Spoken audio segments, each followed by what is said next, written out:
আপনি এই প্রশ্নগুলো করতেছেন, আমি উত্তর আজকে তো একটা ভিন্ন ব্যাপার, তারপর আমি উত্তরগুলো দিচ্ছি। না, ৭৫ এর প্রশ্নগুলো 15ই মানুষের আগস্ট মনে থেকে যে আছে, সে কারণেই আমি প্রশ্নগুলো না করছি। আছে, কিন্তু প্রতিদিন সব দিন সব কথার উত্তর দেওয়া যায় না। আমি জি আপনাকে খুব ক্লিয়ারলি বলতেছি, আপনি আমার বোন, আপনি বাইরে থেকে প্রশ্ন করতেছেন, দেশের প্রতি আপনার প্রেম প্রীতি আছে বলে, দায়িত্ববোধ আছে বলে আপনি আমার বোনের মতো একজন, যে আওয়ামী লীগ একটি অভিশপ্ত রাজনৈতিক দল, এই দলটি যারা সৃষ্টি করেছিল মৌলানা ভাসানী, শামসুল হক সহ, তাজউদ্দিন আহমদ সহ, তারা কেউ করে মরতে পারে না। বিএনপি তো আর আওয়ামী লীগ না, বিএনপি বিএনপির রাজনীতি করে। জি বিএনপি ইলেকশন করলে আওয়ামী লীগ আসলেও যেভাবে ইলেকশন করে এইবার বিএনপি মেজরিটি পাবে এবং তারাই সংসদে মেজরিটি আসন পাবে এবং তারাই রাষ্ট্র ক্ষমতায় যাবে। যেভাবেই করুক বিএনপি রাষ্ট্র ক্ষমতায় যাবে।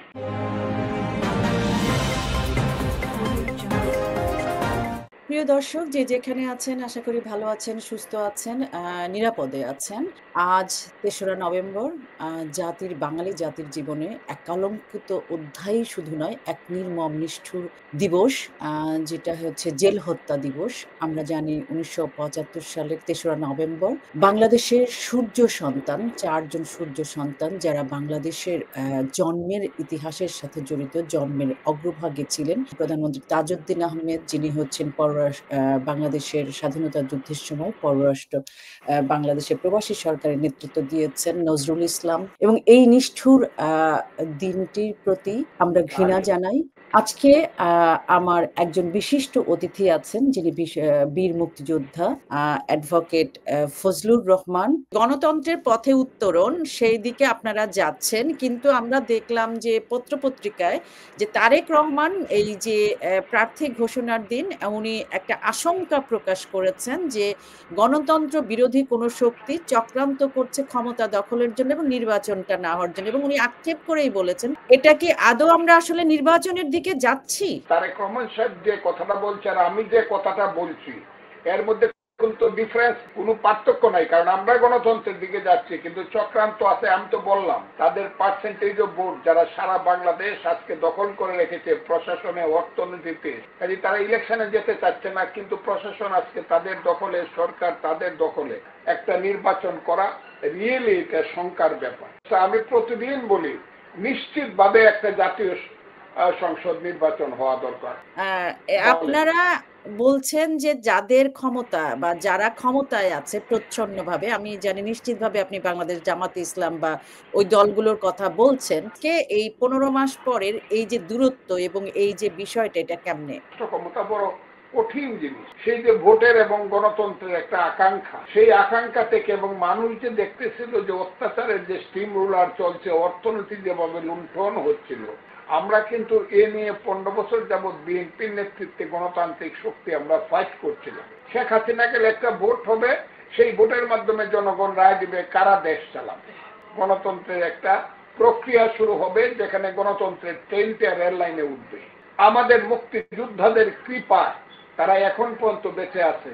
সংস্কার করার জন্য সৎকার করা বিভিন্ন ধরনের তালবাহানা, কিন্তু মূল কথা ছিল তারা বলতে শুরু করলো 47 ছিল স্বাধীনতা, আর 24 হলো আন্দোলন হলো মূল স্বাধীনতা, 71 হলো ভাইয়ে ভাইয়ে গন্ডগোল, এবং সেই গন্ডগোলটা গোলমালটা সৃষ্টি করেছিল পাশের দেশ ইন্ডিয়া। খালি 71 কিছু না। শেষ করে আমি যেহেতু আপনার সাথে আসছি, আমি প্রথম বলছি, এই আলবদর রাজাকারের বাচ্চারা সাবধান। কিভাবে নির্বাচনটাকে প্রতিহত করে অথবা বিলম্বিত করে অথবা বানচাল করে তারা দীর্ঘ ক্ষমতায় থেকে এই দেশটাকে আস্তে আস্তে ধীরে ধীরে সাম্প্রদায়িকতার দিকে, জঙ্গিবাদের দিকে নিয়ে যেতে পারবে, সেই চেষ্টাটা এখন পর্যন্ত অব্যাহত আছে বলেই আমরা একটু চিন্তা করতেছি গণতন্ত্রের পথে দেশ যাবে কিনা। বিএনপি জামাতের মতো ভোট হইলেও আগের ভোটের চেয়ে অনেক বেটার ভোট হবে, এইটা আমি মনে করি। বিএনপি যদি সরকারি দল হয়, জামাত যদি বিরোধী দল হয়, তাহলে এইটা হবে মানে কানার হাতে কোরাল দেওয়া। অনেক ধন্যবাদ। আমরা একটু পিছনে ফিরতে চাই, আমার দর্শকরা অনেক প্রশ্ন করেছে, সেটা আমি একটু পরে যাব। বঙ্গবন্ধু হত্যার পরে জেনারেল জিয়াউর রহমান আপনার যে 4টা ইস্যু নিয়ে আপনারা মুক্তিযুদ্ধ করেছিলেন, বিশেষ করে ধর্মনিরপেক্ষতা বা রাজনীতিতে ধর্মের ব্যবহারের বাইরে, সেই সব কিছুর ইতি টানার ক্ষেত্রে জিয়াউর রহমান কিন্তু শুরুটা করেছিলেন বিসমিল্লাহির রহমানির রহিম সংবিধানে দেওয়া, এবং সবচেয়ে বড় আজকে যে জামাতের যে রাজনীতি করার যে অধিকার, সেই অধিকারটা তো বিএনপি শুরুটা করে দিয়েছিল বহুদলীয় গণতান্ত্রিক নামে তাদের রাজনৈতিক অধিকার ফিরে দেওয়া এবং গোলাম আজমকে হচ্ছে নাগরিকত্ব ফিরিয়ে দেওয়ার। আপনি এই প্রশ্নগুলো করতেছেন, আমি উত্তর আজকে তো একটা ভিন্ন ব্যাপার, তারপর আমি উত্তরগুলো দিচ্ছি। না, উত্তরের প্রশ্নগুলো 15 মানুষের আগস্ট মনে থেকে আছে, সে কারণেই আমি প্রশ্নগুলো না করছি। আছে, কিন্তু প্রতিদিন সব দিন সব কথার উত্তর দেওয়া যায় না। আমি জি আপনাকে খুব ক্লিয়ারলি বলতেছি, আপনি আমার বোন, আপনি বাইরে থেকে প্রশ্ন করতেছেন, দেশের প্রতি আপনার প্রেম প্রীতি আছে বলে, দায়িত্ববোধ আছে বলে আপনি আমার বোনের মতো একজন, একসময় বলেছিলাম 2014 সনে যে আওয়ামী লীগ একটি অভিশপ্ত রাজনৈতিক দল। এই দলটি যারা সৃষ্টি করেছিল মৌলানা ভাসানী, শামসুল হক সহ, তাজউদ্দিন আহমদ সহ, তারা কেউ করে মরতে পারে নাই। বাংলাদেশ একটি অভিশপ্ত দেশ। এখন আমি কথাটা বলি, এটা বাংলাদেশে আর কেউ বলবে না, বলার রাইটও তাদের নাই, যোগ্যতা তাদের নাই। এটা আমার আছে, কারণ আমি মুক্তিযোদ্ধা কমান্ডার ছিলাম, 23 বছর বয়সে যুদ্ধ করেছিলাম। মুক্তিযুদ্ধের পরে দুর্ভাগ্যের ইতিহাস ততদিন থাকবে, এই বিষাদ সিন্ধু থেকেই যাবে। সেই বিষাদ সিন্ধুর ইতিহাস যদি আমরা ইতিহাস হিসাবে রাখতে পারি, আপনি দেখেন বঙ্গবন্ধুর হত্যাকাণ্ড, জাতীয় চার নেতার হত্যাকাণ্ড, শহীদ প্রেসিডেন্ট জিয়াউর রহমান বীর উত্তম তিনি নিহত হলেন, মুক্তিযুদ্ধের নেতা এবং নেতৃত্ব এবং মুক্তিযুদ্ধের সামরিক বাহিনীর অফিসারদেরকে হত্যা করা হলো। দেশ আজকে এমন একটা জায়গাতে এসে দাঁড়াইছে যে দেশটার 1 ইঞ্চি মাটি আমি পাকিস্তানিকে দিতে চাই না, আমি আমেরিকাকে দিতে চাই না। সেন্ট মার্টিন দ্বীপ আজকে 54 বছর পরে এসে আমার দেশ আজকে স্বাধীনতাবিহীন হয়ে যেতে পারে, স্বাধীনতার সূর্য ডুবে যেতে পারে, এমন একটা চক্রান্তের মধ্যে পড়েছে। যদি গণতন্ত্রের যদি ধারা শুরু না হয়, রাজনৈতিক দলের হাতে, রাজনৈতিক ব্যক্তিত্বের হাতে ক্ষমতা না আসে, তাহলে এই দেশের, আপনি বাংলাদেশের চট্টগ্রাম বন্দর, 3টা পাহাড়ি জেলা, রাঙ্গামাটি, খাগড়াছড়ি, বান্দরবন, আপনার সেন্ট মার্টিন দ্বীপ সহ যত দ্বীপ আছে, বন্দর আছে, কোনো কিছুই আপনার থাকবে না। আর তারা চাবে আমার দেশে সমস্ত সম্পদ, আমার দেশের সমস্ত স্বাধীনতাকে হরণ করে। আমি জানি না আমার দেশ এই জায়গাতে যাবে কিনা। কাজে আমরা চাচ্ছি দ্রুত একটা গণতান্ত্রিক প্রক্রিয়া এই দেশে শুরু হোক, রাজনৈতিক নেতৃত্বের হাতে এবং রাজনৈতিক দলের হাতে এই দেশে রাষ্ট্র ক্ষমতা আসুক।